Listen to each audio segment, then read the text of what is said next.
Hi friends, ఎప్పుడు టిఫిన్స్లోకి ఒకే విధంగా కాకుండా చట్నీని ఈ రకంగా ట్రై చేయండి ఒకసారి. చాలా టేస్టీగా ఉంటుంది. చిన్నపిల్లలు కూడా ఈజీగా తినేస్తారు.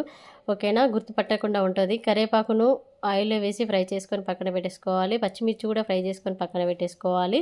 చూడండి, కరివేపాకు అయితే చాలా హెల్తీ కదా, పిల్లలు అయితే డైరెక్ట్గా తినలేరు. ఇప్పుడైతే మిక్సీ పట్టేసుకుంటే గుర్తుపట్టకుండా తినేస్తారు కాబట్టి ఇలా ట్రై చేయండి ఒకసారి. పల్లీలు పుట్నాలు కూడా ఫ్రై చేసుకొని పక్కన పెట్టేసుకోవాలి. అవి చల్లారిన తర్వాత గ్రైండ్ చేసుకొని పక్కన పెట్టుకొని ఇప్పుడు చట్నీకి అయితే తాలింపు పెట్టుకుందాం ఫ్రెండ్స్. ఆయిల్ వేసుకొని జీలకర్ర, ఆవాలు, ఎండుమిర్చి, కరివేపాకు కూడా వేసుకొని ఫ్రై అయిన తర్వాత చిటికెడు పసుపు వేసుకొని ఫ్రై అయిన తర్వాత మనం గ్రైండ్ చేసుకున్న చట్నీలోకి అయితే తాలింపును వేసేసుకుందాం ఫ్రెండ్స్. చాలా టేస్టీగా ఉంటుంది. ఒకసారి ఇలా ట్రై చేయండి ఖచ్చితంగా.